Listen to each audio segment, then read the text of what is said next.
acontecer. Então, depende muito da pessoa, da própria pessoa, de internalizar esse desejo e partir para essa metodologia, essa estratégia que o Vitor falou, e a família também ajudar nisso. Né? Mas assim, eu continuo acreditando.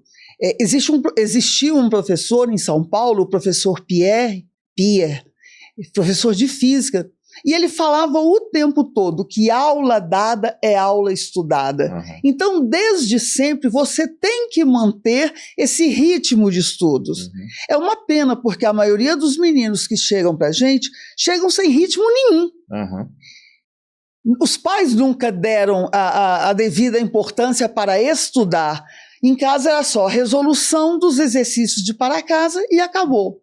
Então, quando há essa mudança de comportamento e as aulas passam a ser estudadas dia a dia, após o conteúdo, há uma mudança gritante. E é muito inteligente, inclusive, né, Jane, essa estratégia de manter-se uma constância nos estudos, né?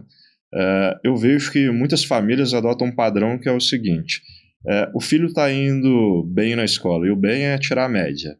Né? Tá tudo ok, deixa ele fazer o para casa quando quer, do jeito que quer, não tem horário certo para poder fazer essas coisas.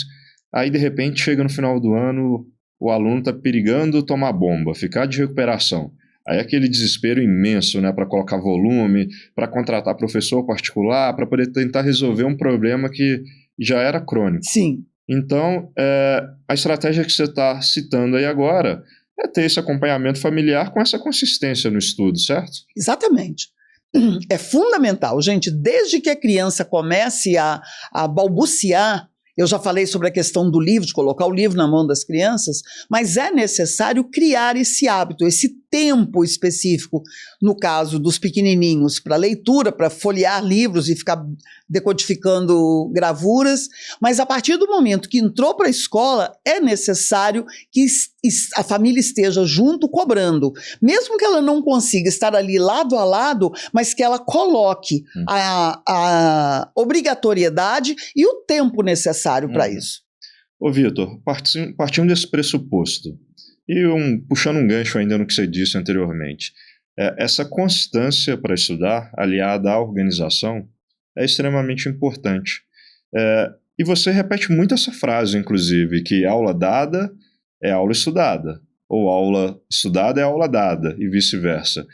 O que você tem para acrescentar nesse ponto? O que você pode sugerir para os pais em termos de constância e organização de rotina de estudo? Olha, a intenção, quando a gente verbaliza e aconselha essa estratégia, é que o aluno se mantenha quente ali no conteúdo. O que acontece em muitas situações, e a gente escuta isso diariamente, é o aluno que fala assim: nossa, o professor explicou, eu entendi tudo e agora eu não consigo fazer nada sozinho. Então aí a gente já identifica que existe um problema de autonomia e um problema que é o seguinte: o professor explicando o conteúdo durante a aula, é o professor te encaminhando. Sim, é o professor te conduzindo. Óbvio que você vai entender todo o passo a passo, porque o professor está explicando cada uma das etapas. Eu gosto muito do exemplo do GPS que você dá direto, inclusive. Sim, porque quando você faz um caminho diversas vezes, você percorre aquele caminho diversas vezes, é aquela velha frase: esse caminho eu conheço de olho fechado.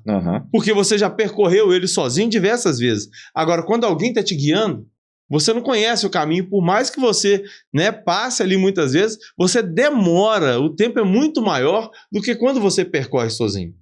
Então não adianta o professor ficar o tempo inteiro martelando. O ser humano não é assim que ele funciona. Não é uma máquina que é Ctrl+C, Ctrl+V, copia e cola, o conhecimento está consolidado. Não é. Qualquer atividade você aprende fazendo, seja física, motora ou seja intelectual. Você tem que praticar. E aí o que acontece? Se o professor deu uma aula hoje, o aluno ficou 2, 3 dias sem trabalhar aquele conteúdo, a aula virou fumaça. Desaparece, não existe ali o processo de consolidação do conhecimento. Esse processo quem faz é o aluno e tem que ser no time, não pode deixar esfriar.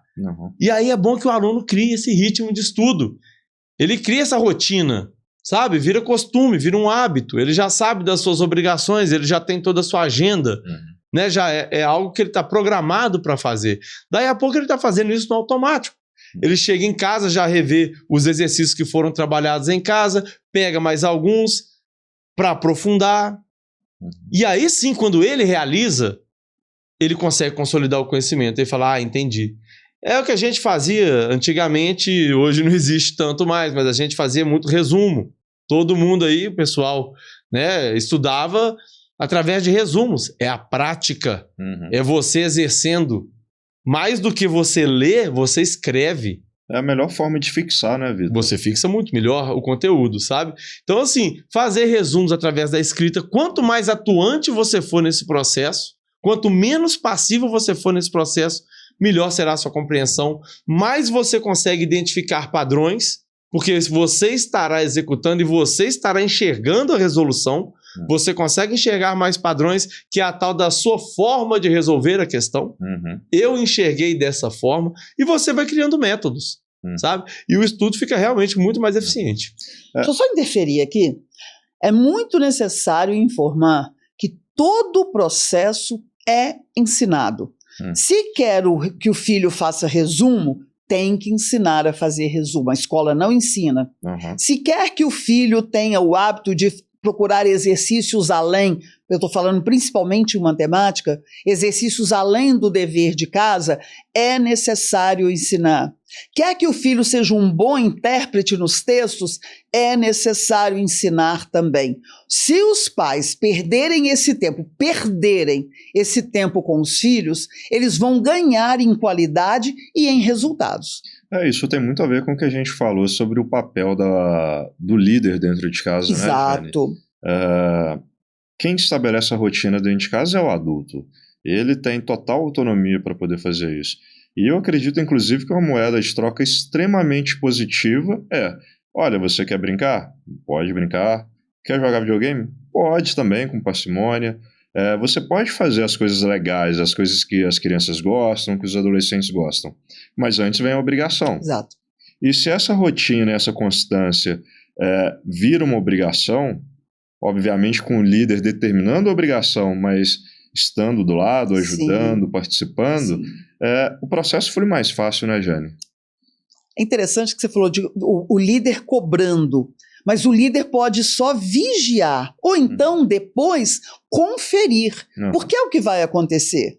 Quando você realmente prepara o seu filho para estudar e cria para ele uma rotina, e essa rotina tem que ser, em princípio, muito visível. Lá em casa a gente fazia um quadro e colocava post-it para mostrar as cores diferentes das matérias que precisavam ser ensinadas. Então, quando você cria toda essa organização, exige uma rotina, fica muito mais fácil de... Sem dúvida. E a profissão do estudante é estudar, né? Exatamente. Quando a gente não tem horário para ir trabalhar, a gente sabe que o chefe briga, a gente é mandado embora, a produtividade cai. Sim. Então o estudante também tem que ter horário para poder estudar. E tem que ter as metas, digamos assim, né, que ele vai entregar ali durante o dia. Exato. Tem que haver essa cobrança, né? Esse check-out aí, né?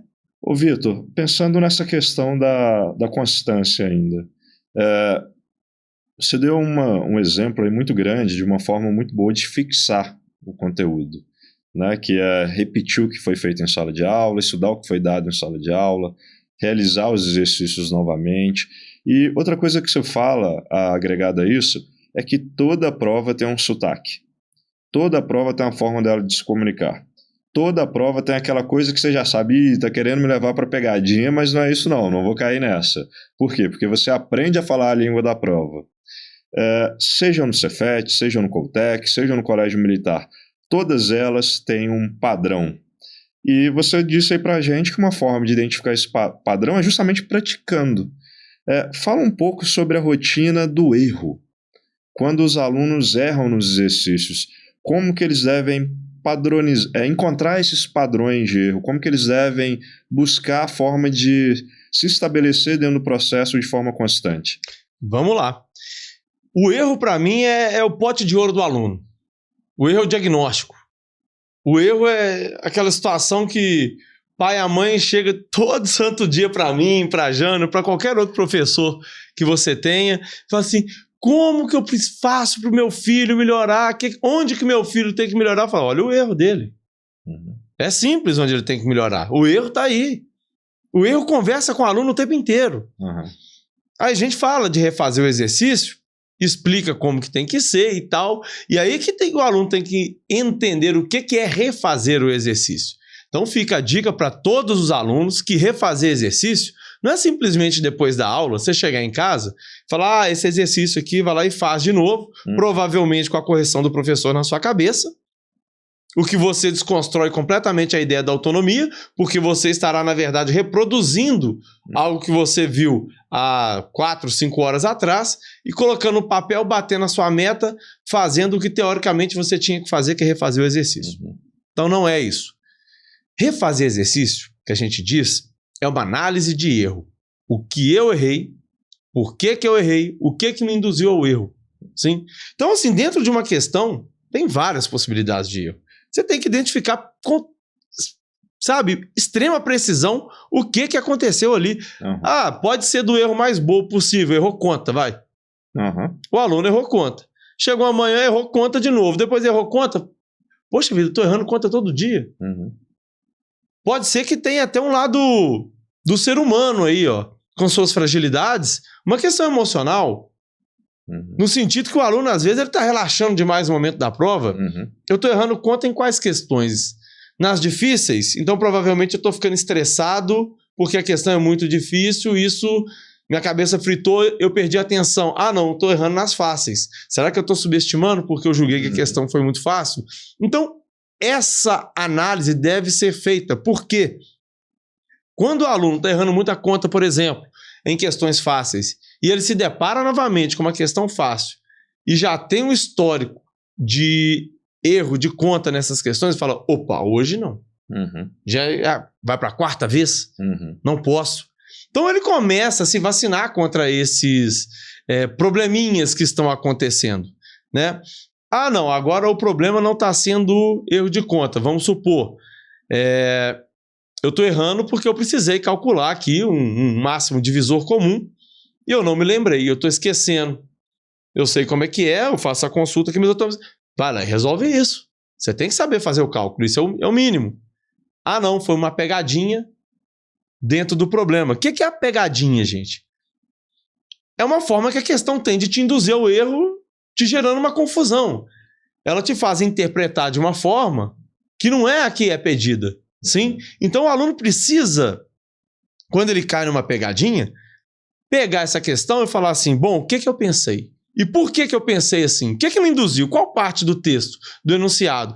Foi isso daqui. Por que meu pensamento está errado? O enunciado vai te justificar, você tem que entender isso. E por que é certo? O enunciado vai te justificar. Aí você aprende a ler enunciado. Você cria essa casca, essa maturidade, você se torna mais robusto contra os ataques do enunciado, entendeu? Essas induções aos pensamentos que vão te levar ao equívoco. E aí você fica o quê? Mais esperto. Isso são questões diárias, sabe? Quando você cai num buraco, você fala, opa, tem um buraco ali, o buraco está no meio da curva, mas eu sei que ele está lá. E essas pegadinhas e essas situações, elas se repetem nas provas. É a mesma.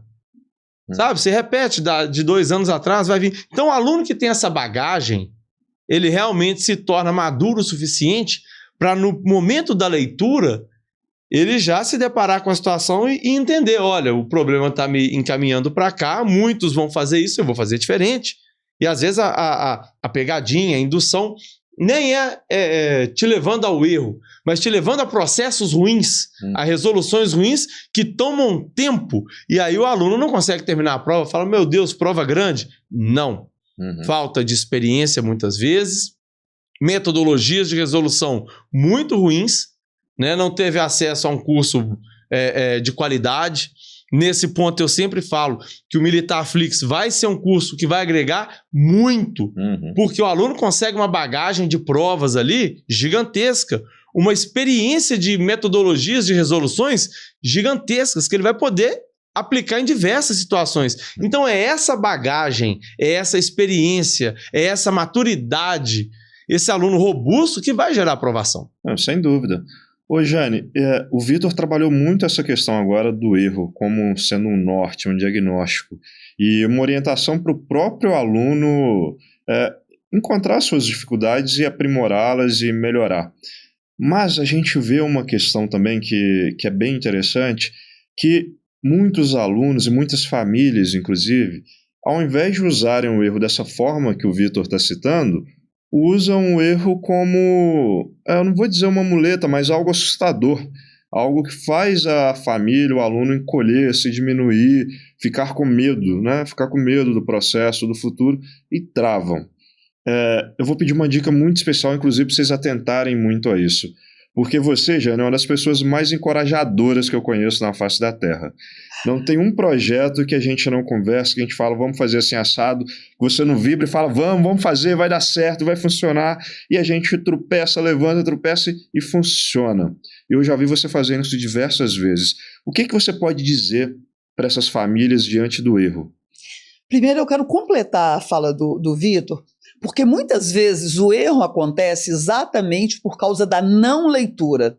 Nós temos uma quantidade grande na sala de analfabetos funcionais. Os pais talvez não tenham se atentado para isso, mas os filhos não leem na íntegra e não releem quando é necessário. Por isso eu disse do apoio dos pais aí para perceber como o filho está dirigindo, como ele está seguindo a resolução. Mas vamos lá. Esqueci. Inclusive, só pegando um gancho aqui também importante, o Vitor tem uma tática que eu já vi ele fazendo na matemática várias vezes, que eu acho que serve como orientação para esses pais nessa dica que você deu sobre a leitura. O aluno, eu já vi diversas vezes você fazendo isso. O aluno chega assim, professor, não entendi nada. Aí o Vitor vai, não é possível. É impossível você não ter entendido nada. Você sabe de que você tomou café hoje? Tomei. Você dormiu bem ontem? Dormi. Você sabe ler? Sei. Então vamos lá. Aí o Vitor começa, leia a primeira linha aí para mim. Aí o aluno vai, lê a primeira linha. Aí o Vitor pergunta, o que você entendeu da primeira linha? Aí o aluno vai e fala, professor, entendi isso, isso, isso. Ah, tá. Vamos para a segunda linha agora. Lê a segunda linha aí para mim. O que você entendeu da segunda linha? Ah, professor, entendi isso, isso, isso, isso. Então anota aí o que você entendeu. E ele vai construindo paulatinamente ali o raciocínio dele e ele acaba chegando à resposta muitas vezes, né, Vitor? Então, um exemplo que os pais podem tirar disso é fazer a mesma coisa, né, Jane? Exato. Já que eles estão com essa dificuldade toda de leitura, essa dificuldade toda de interpretação, faça o seu filho pensar da forma correta. Faça ele ler a questão com parcimônia. Não deixe ele achar que ele vai ler correndo para acabar rápido, inclusive, já que ele tem um horário marcado para estudar, igual a gente falou, ele vai estudar durante aquele horário. Então lê com ele, faz as perguntas certas, que automaticamente ele começa a se desenvolver através desse exemplo, né, Jane? Exatamente. Quando você fala do erro, é interessante porque as famílias às vezes se tornam, lúgubres, porque acham que é uma morte. E na verdade é o que o Vitor disse, o erro é a ressurreição do aluno. Ele tem que perceber por que errou e caminhar para efetivamente isso não acontecer mais. Então, primeiro eu citei a questão da leitura. Ontem mesmo a mãe me ligou desesperada que o filho está indo super mal nas provas, e aí eu chamei-o para conversar. E eu já apliquei prova na sala dele várias vezes, e ele é um dos primeiros a terminar. E pelas respostas que ele dá no português, às vezes marca respostas absurdas, eu percebo que ele não conheceu o texto. Ele simplesmente deve ter lido meia dúzia de linhas lá, alguma coisa só, e se achou já cheio de informações. Então, primeiro é necessário que essa leitura seja feita de uma forma muito detalhada e, às vezes, repetitiva. Porque é necessário, a repetição também é uma forma de estudar. Mas os pais, eles têm que pensar que não é a morte, o erro não é a morte. É o que o Vitor disse, o erro é o princípio da resolução e do sucesso. Então os pais têm que fazer isso têm que acompanhar os filhos de uma maneira muito eficiente. Às vezes os pais não têm condições de fazer isso porque falam, nossa, eu não sei matemática. Ele não precisa saber matemática. Ele só precisa colocar o filho para ler. O filho já tem a bagagem de conhecimento, ele próprio vai fazer esse discernimento. Deixa eu pegar um gancho aqui na fala da Jane, porque isso que ela está colocando é extremamente importante, é uma dica maravilhosa, eu quero complementar.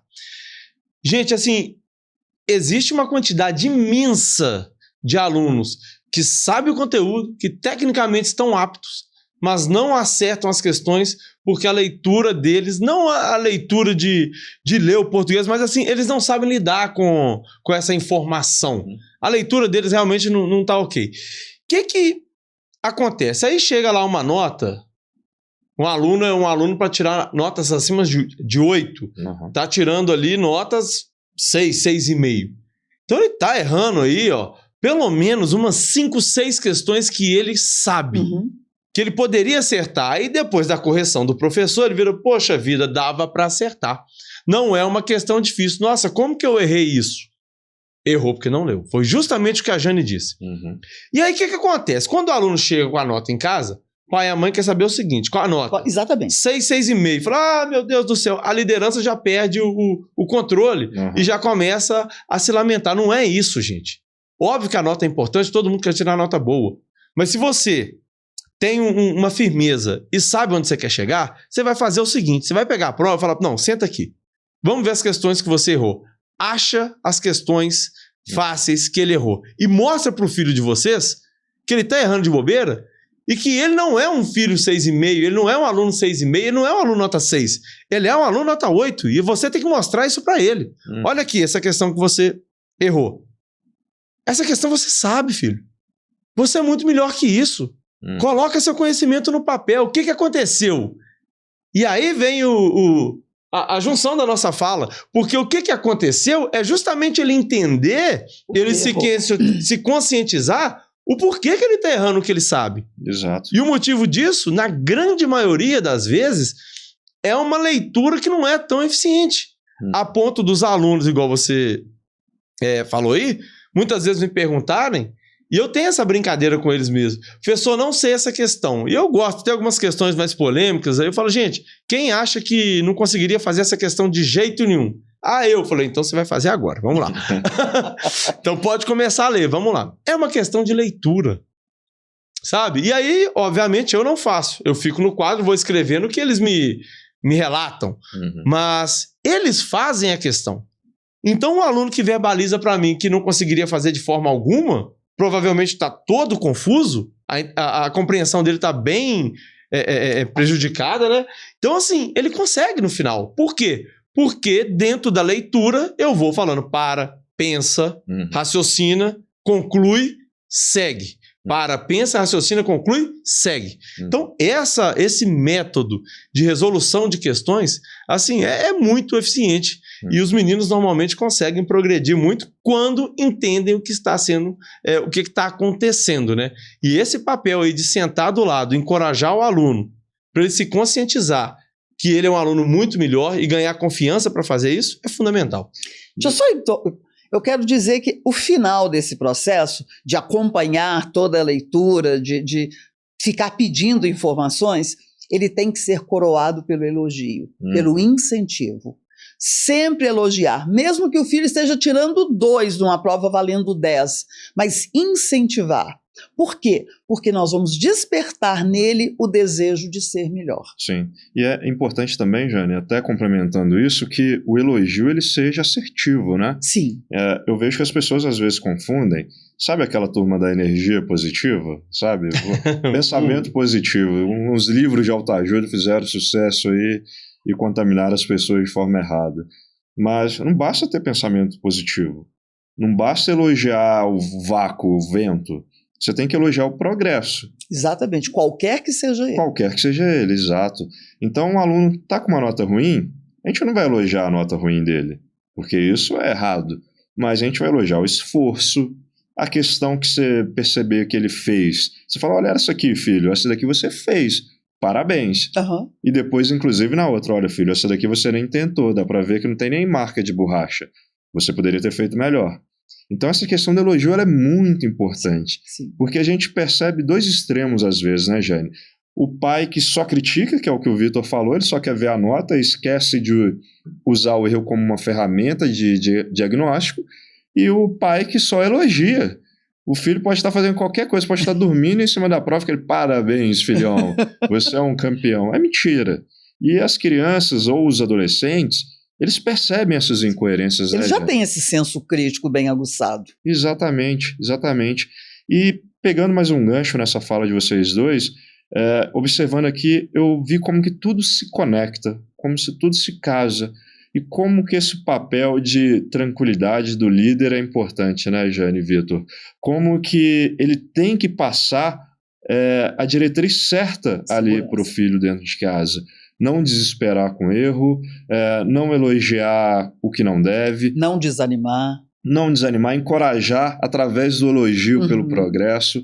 Isso tudo está muito bem relacionado durante o processo. Não é aquele desespero torpe com algum devaneio muitas vezes, né, Jane? Sim. Os pais têm que ter consciência realmente de que eles são agentes nesse processo de aquisição de conhecimento. Eles delegam para a escola, mas a escola, ela simplesmente é um meio de disseminação do conhecimento. A estruturação, a fundamentação dele vai acontecer em casa com os pais, com toda essa organização necessária. Exato. E essa calma era tão importante porque aqueles processos que a gente vê de alguns alunos que estudam muito, mas não conseguem melhorar, a gente vê claramente que é um estudo acelerado, tocado, sem foco, meio que para cumprir tabela ali, ou para mostrar que está estudando, às vezes até para si mesmo, né? O aluno tem isso, não, eu vou mostrar para mim mesmo que eu estou estudando inconscientemente, e dedica, gasta tempo, mas não é frutífero. Agora, com aquele estudo inteligente, com tempo certo, com hora marcada, com calma, visando o progresso, inclusive ele é muito benéfico para o aluno, né, Vitor? A gente vê alguns alunos que são muito assertivos nessa hora de estudar. Sim, e uma dica que eu dou para os pais aqui, que muitas vezes, assim, eu confesso que eu fico sem compreender como que uma mãe, como que um pai, que uma família, um responsável, passa tanto tempo sem diagnosticar algumas deficiências realmente que o aluno tem dentro do processo ali educacional dele. Porque, assim, chega, né, Jane, algumas letras, que eu falo, gente, será que a mãe e o pai nunca vê essa letra? Sabe, a letra tá desse tamanho. Tá terrível.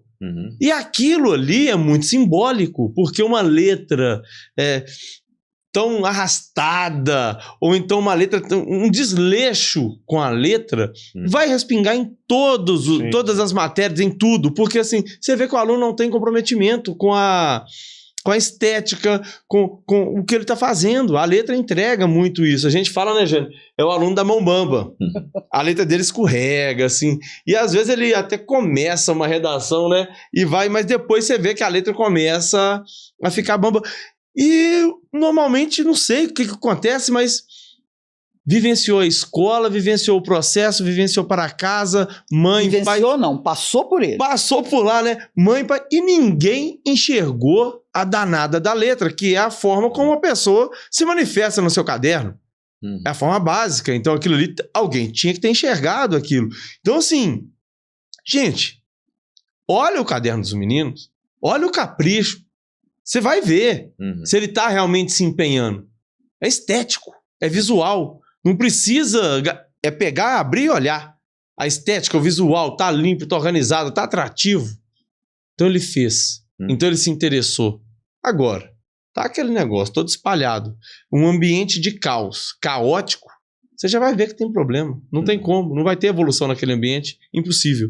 O Vitor, é interessante que a letra, ela denuncia a personalidade da pessoa. Total. Né? Totalmente. Então a gente vê realmente pessoas que fazem a letra de qualquer jeito, elas estão pouco interessadas no processo, elas não querem ver resultado, elas querem acabar com aquilo ali, pronto, e acabou.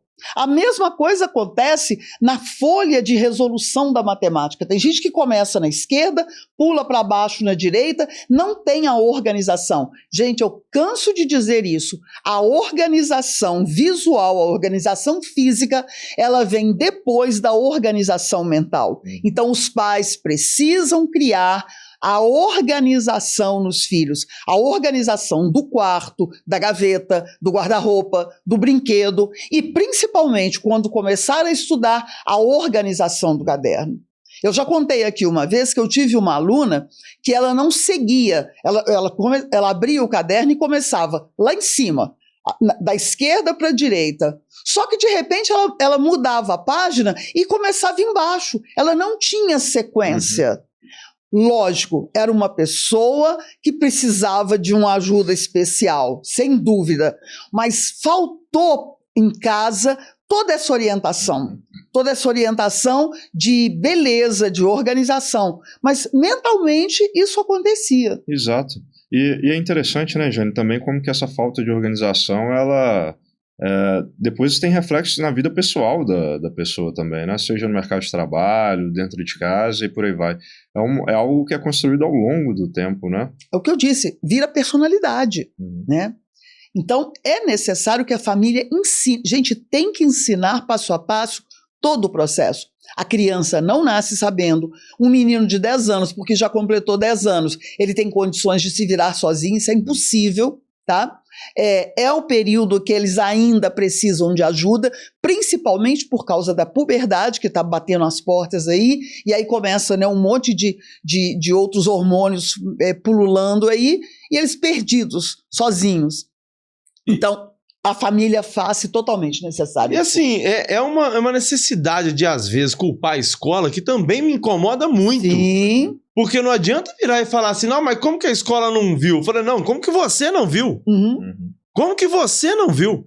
Porque assim, eu com essa mania que eu tenho de sempre devolver a pergunta para os meninos e colocá-los para ler, bom, eu já tive o constrangimento de falar, não, lê a questão para mim, o aluno não sabia ler. Começou a ler, eu falei, gente, não tem como. Ele soletrava. 10 anos de idade. 10 anos. Ele soletrou, eu saí da sala, Jana, eu tô constrangido, eu fiz um negócio que... Aí, na hora que ele começou a ler, que eu vi que não sabia, eu falei, não, pode deixar, eu vou ler aqui, porque né, eu não queria, obviamente, expor o aluno naquela situação de jeito nenhum. Provavelmente, alguns colegas também se assustaram. Mas foi um negócio que eu falei, gente, ele não sabe ler, não tem como ele resolver o problema. Aí eu me pergunto, mas como? Durante 10 anos de vida, vivendo na mesma casa, será que ninguém nunca falou, filho, lê alguma coisa aí, sei lá, alguma situação, lê alguma coisa pra mim? Mas passou batido. E aí a gente vai escutar, mas a escola fala, não, a escola não. Peraí. E você? Quanto tempo ele passa na escola e quanto tempo ele passa com a família? Não, né? o filho é de quem? Eu vejo duas situações distintas que eu atribuo como consequência disso que vocês estão citando. A primeira é o seguinte, pais bem-intencionados. A gente tem gente bem-intencionada. Sim. A maioria, inclusive, a gente sabe disso. Mas que, por algum motivo, eu acho que por algum motivo não, isso é humano. A gente, como ser humano, a gente tende mais a valorizar o que a gente não sabe do que aquilo que a gente sabe. Verdade. Então, o pai e a mãe se colocam na posição, eu sei muito pouco para poder ensinar para o meu filho. Eu não sei matemática, eu não sou um grande leitor, e ele se compara, inclusive, vou me comparar com a Jane, é uma comparação injusta. A Jane é uma devoradora de livro, eu não consigo ensinar meu filho a ler bem. Vou me comparar ao Vitor, não consigo ensinar matemática, eu vejo a complexidade dos exercícios ali e tudo mais. E os pais, muitas vezes, em comparação com os professores, eles acabam se diminuindo. E por conta disso, eles esquecem que o papel deles é um papel de ser a pedra fundamental, de ser o alicerce disso tudo. E eles têm plena capacidade de executar esse papel. Por exemplo, das formas que vocês citaram aqui, são dicas excelentes. Você vê a letra do seu filho, é totalmente palpável. Qualquer pessoa que saiba escrever consegue julgar se uma letra está boa ou ruim. Deixa eu só te interromper um pouquinho.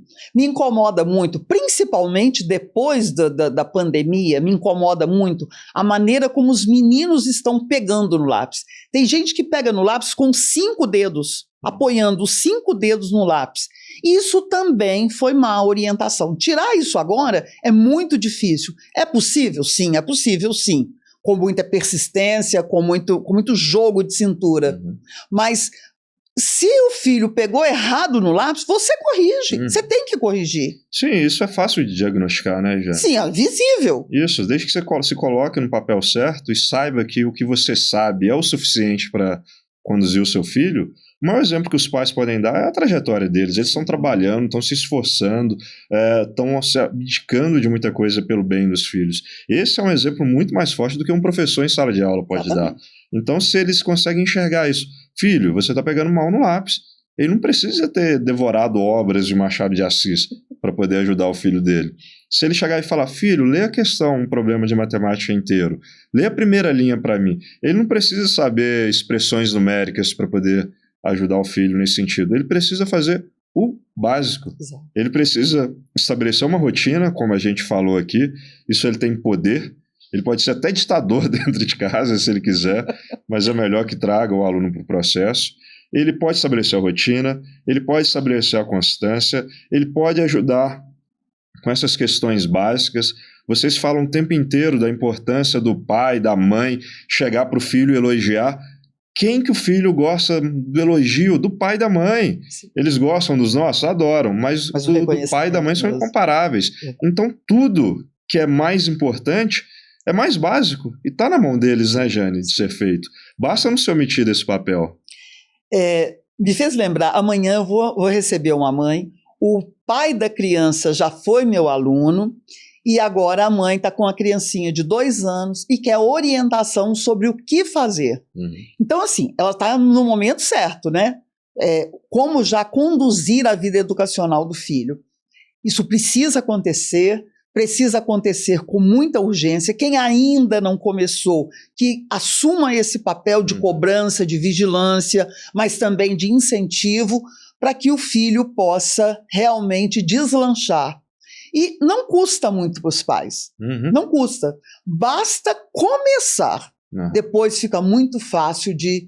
Você tem um exemplo muito bom do trem, né? O trem custa pegar... Fala aí, é melhor você. É muita massa, né? Quanto maior a massa, mais difícil tirar do estado de repouso.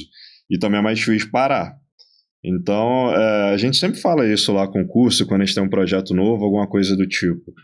Quando você começa, o projeto é sempre duro, é sempre difícil. Você se depara com erro muitas vezes, né? Isso é doloroso. Agora, depois que começa, ninguém para mais. É difícil. É um processo que ele vai se alimentando, né?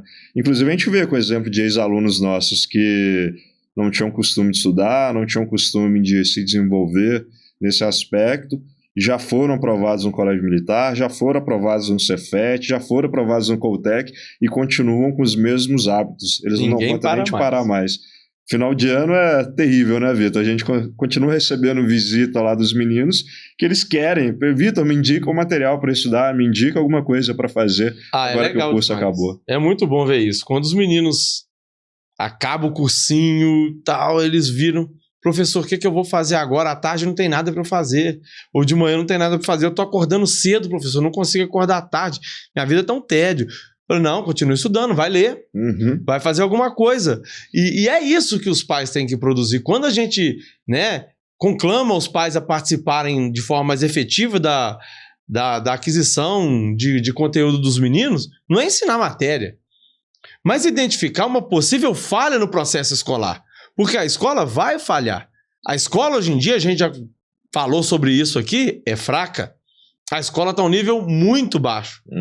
Então, se os pais não ficarem vigilantes, a nota da escola vai vir altíssima mesmo. Vai vir notas maravilhosas, o que não corresponde à realidade. Então, eles precisam ficar vigilantes. E ficar vigilante, gente, não é ensinar matéria, é dar uma olhada no caderno, olha como é que tá essa letra.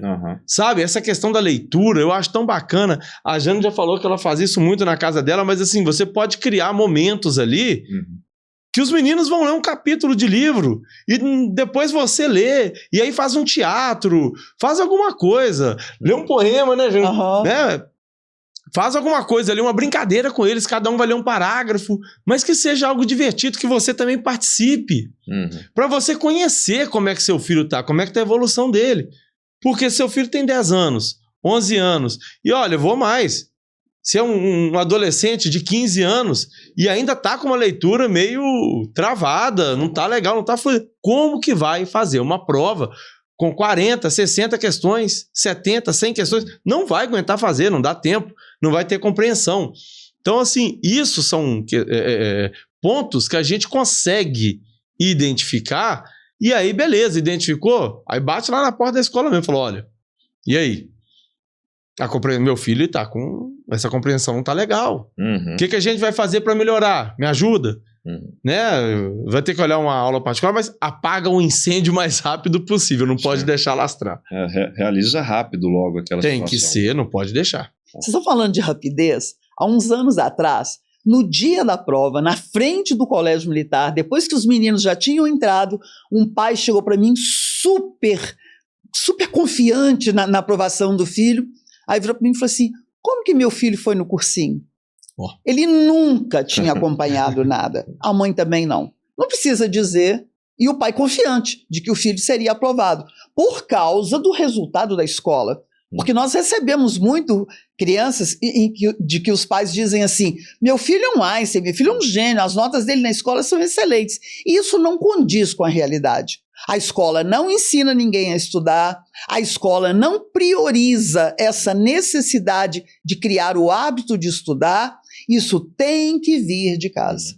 Ô, Jane, é interessante isso que você falou, que eu acho que ele está no outro extremo ali dos pais bem-intencionados. Não que ele seja mal intencionado, inclusive, mas ele não faz justamente o que a gente pede para os meninos fazerem o tempo inteiro, que é se deparar com o erro, se deparar com a frustração, com a possibilidade de fracasso. Tem um termo técnico para isso.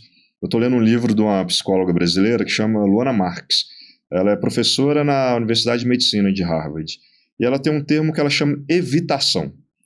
Evitação é basicamente quando você não se coloca numa situação de desconforto e você passa a evitar essa situação.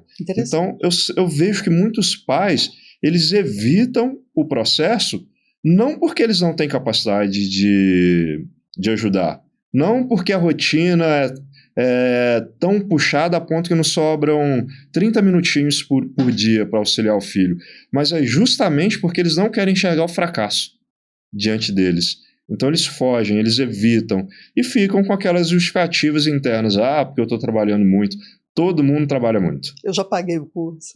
Eu já pago o curso para você, uma criança de 10 anos de idade, um adolescente de 15 anos de idade. Claro que isso é importante, mas isso é obrigação.